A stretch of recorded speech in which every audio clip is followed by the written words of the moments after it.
Namaste, Pranam, Gita Dhyana. Om Parthaya Pratibodhitam Bhagavata Narayanena Swayam Vyasena Gratitam Purana Munina Madhye Mahabharatam Advaitam Rasa-varjaṁ Bhagavatim Ashtadashadhyayinim Ambatvam Anusandadhami Bhagavad Gite Bhavadveshinim. Oh, Bhagavad Gita, in which Lord Narayana himself gave enlightenment to Arjuna. Ancient sage Vyasa included it in the Mahabharata. O goddess, showering the nectar-like knowledge of non-dualism through your 18 chapters. O my affectionate mother, destroyer of rebirth, I meditate upon thee. Krishnavandana. Vasudeva sutam devam kansachanuramardanam devakim paramanandam krishnam vande jagadgurum. O son of Vasudeva, the slayer of Kansa and Chanur, extreme delight for Mother Devaki. O Krishna, the supreme teacher of the universe, my salutations to you. So let us see today how Sri Krishna is once again going to tell us about a person of steady wisdom. What are his qualities? Some more to come. Viṣhayā vinivartante nirāhārasya dehinaḥ rasa-varjaṁ raso pyasya paraṁ dṛiṣhṭvā nivartate. Viṣhayā is objects of senses. Like in the previous verse, Sri Krishna had told us about how a person of wisdom, steady wisdom, he withdraws his senses from the objects of senses. Indriyani indriyarthebhyah samharte, withdraws the senses from the sense objects. Now, Sri Krishna is once again elaborating on the same, talking about the same concept. Viṣhayā vinivartante. Vinivartante is having taken away, having turned away. The objects of senses having turned away. Nirāhārasya dehinaḥ, by the man of abstinence. When a person withdraws the senses from the sense objects, like the tortoise withdrawing its limbs, what happens? Now Sri Krishna is actually giving a word of caution that it is not sufficient just to withdraw the senses from the sense objects. What Sri Krishna tells? That rasa-varjaṁ, leaving the longing, rasa pyasya, although that longing has gone, I mean the senses have been withdrawn, but rasa-varjaṁ, rasa pyasya, that longing still remains. And when that longing goes, paraṁ dṛiṣhṭvā nivartate. That long. Now, this is a beautiful reality that Sri Krishna has cautioned Arjuna and has cautioned us. That it is not simply withdrawing the senses from the sense objects and you are as safe as the tortoise. See, withdrawing limbs from the possible dangers. Tortoise may save itself, but withdrawing senses from the sense object doesn't guarantee you that you have mastered your senses. No, you are just temporarily taking them away from the sense object. And Sri Krishna says that longing still remains. Rasa-varjaṁ rasyopyasam. rasa-varjaṁ. The longing still remains. Paraṁ dṛiṣhṭvā nivartate. Param is supreme. It is only after seeing the supreme, after realizing the ultimate knowledge, after realizing the true knowledge.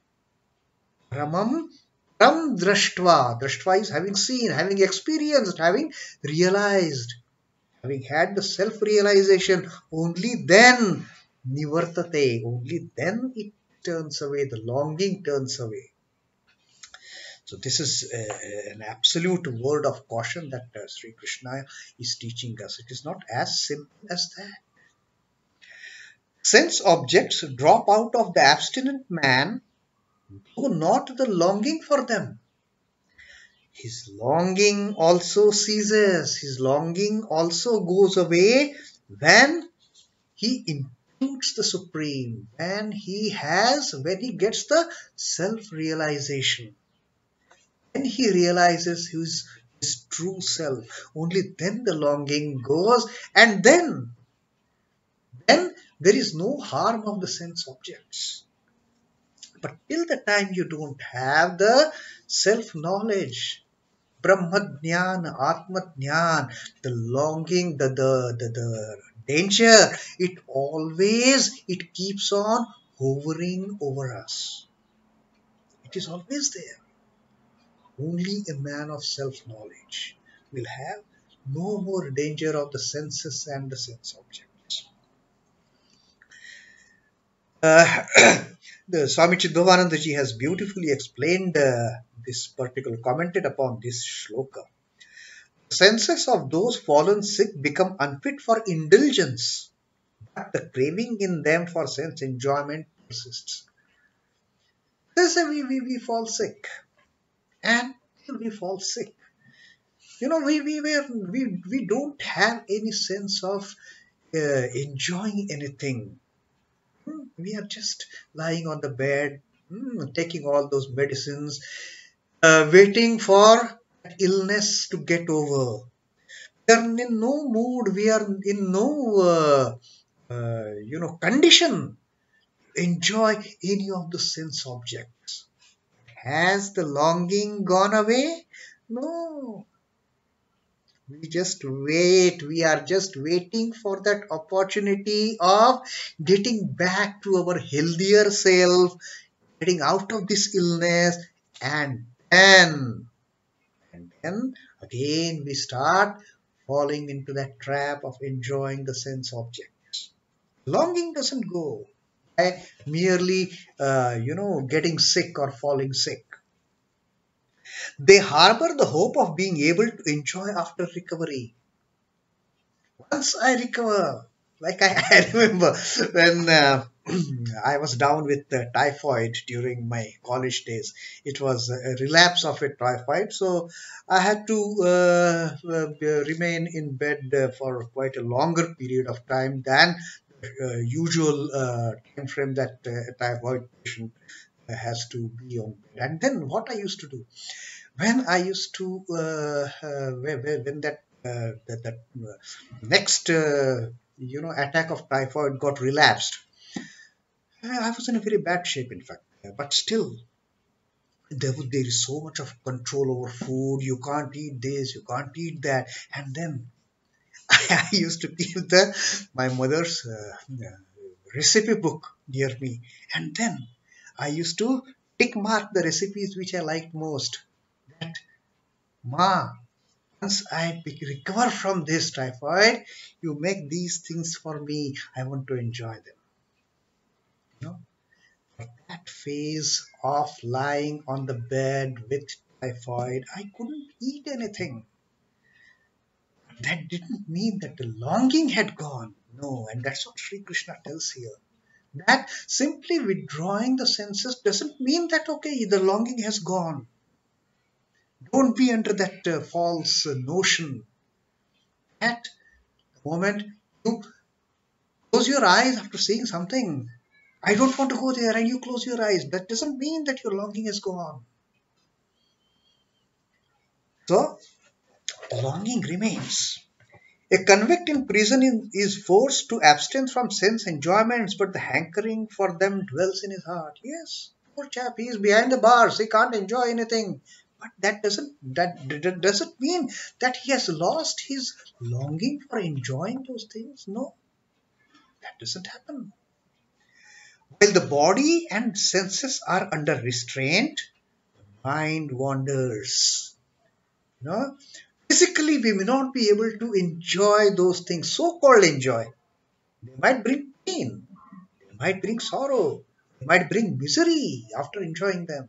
But hankering after enjoying them, physically it is not possible because I am tied down physically. But mind has its way. Mind is all free to do anything. Mind can go anywhere, think of anything, and think of indulging in anything. So the mind wanders. The mental makeup of the beginner in austerity is not far removed from that of the patient or the prisoner. Till the time we are on the initial path of this spiritual life, the mind still hankers. The mind uh, deceives us. It creates havoc in our life. And when it stops, the subtle tendencies hover about in him through the mind. I may physically lock myself in the room. I am not going out. I am not going to enjoy the world. But my mind is still not at ease, at peace. My mind is still not satiated.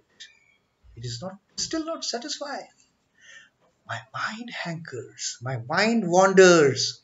And that only stops when one gets the self-realization. Seeds that are burnt do not sprout any further. Just roast some seeds on a pan, in a pan, and then you put them in a pot, water them. Nothing will happen. There won't be any germination. There won't be any sprouting because you have killed, you have totally killed that portion which is supposed to get sprouted. There is no more hankering. There is no more desire. All the desires are gone then. Similarly, the vagrant mind gets vanquished once for all with the dawn of knowledge supreme. Once one gets the self-realization, then there is no enjoyer and the object to be enjoyed. Everything is one. There is absolute bliss. Who is going to eat rasgulla? Who is going to eat sondesh? Who is going to eat fish curry, chicken curry? Because all the things, they become just one. There is Advaita. There is no duality. There is no me and you. There is no me and the world. Me and my world is the same thing. And then that self, enjoying the self, being satisfied in the self, by the self. Like Sri Krishna has words of Atmani eva Atmana tushta. Jnani is he in whom mentation has lost its vehemence. There is no mentation. There is no, passion to enjoy anything. There is no need. All the things that you want to enjoy, all the pleasure that you want to experience, all that pleasure is within you. Then why should I look for all those enjoyments outside? If all the bliss and happiness and joy is within me, and this peace and joy and happiness within me doesn't have the pairs of opposites. It is only bliss absolute. Absolute. There is no sorrowness attached to the joy. There is no unhappiness attached to that happiness inside. There is no misery attached to the pleasure inside. No. It is advaita. It is one without the second. That joy is pure joy. That pleasure is pure pleasure.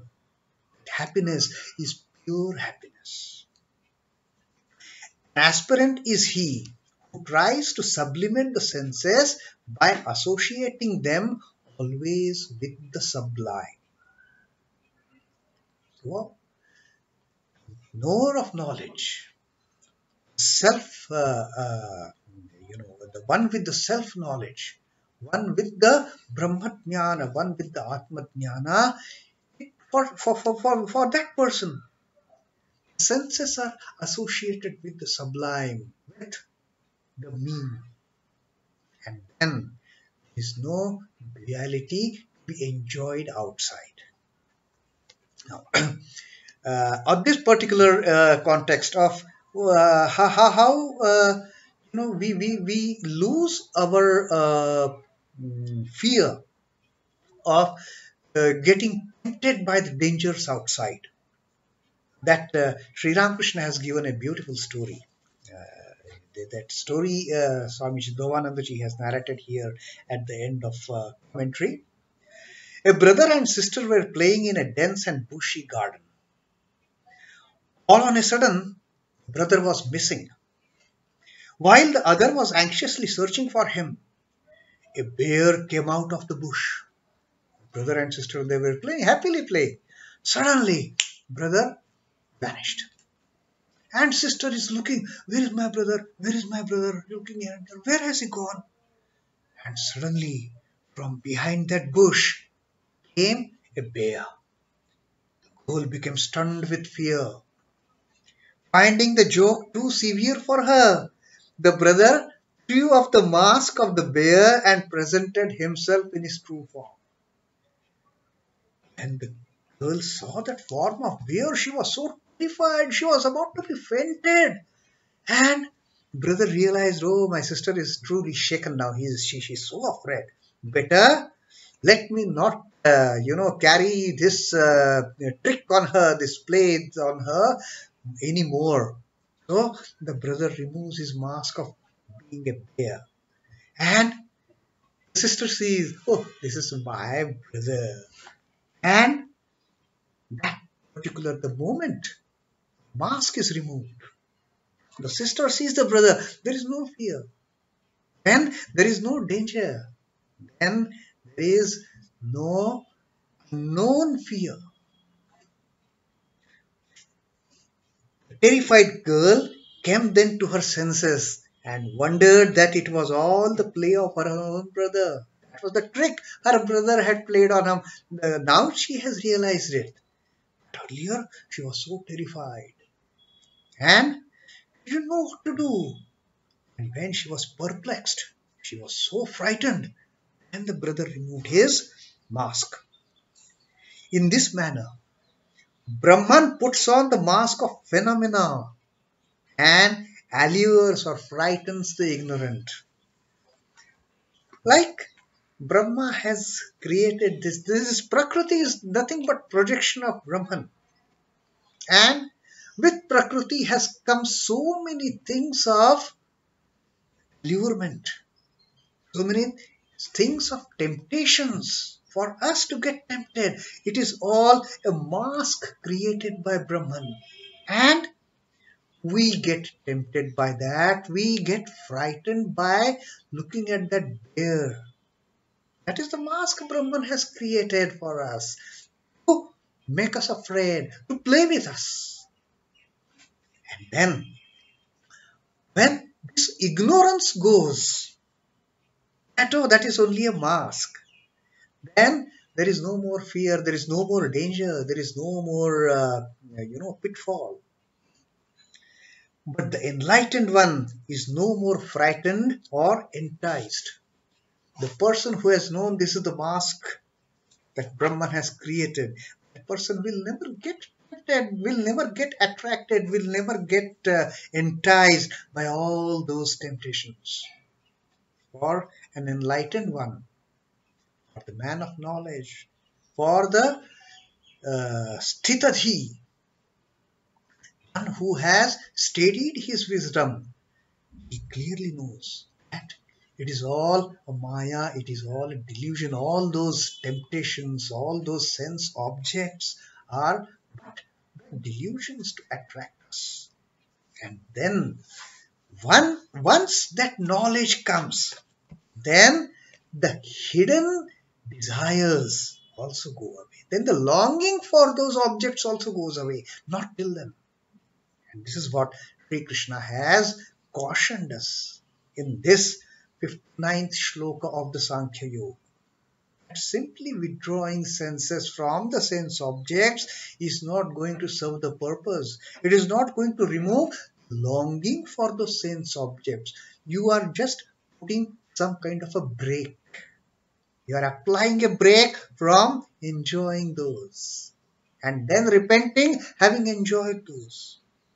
But man of knowledge, once we have the self-knowledge, once we know who we really are, who am I, once we find an answer to that, then there is no longing, then there is no desire, then in fact there is no need to tortoise and withdraw the limbs. There is no need, there is no danger outside. Just live happily, live in the bliss. So that is Sri Krishna's caution and teaching. Om Namo Bhagavate Vasudevaya. Sri Krishna Arpanamastu. Jai Sri Ramakrishna. Jai Thakur. Jai Swami.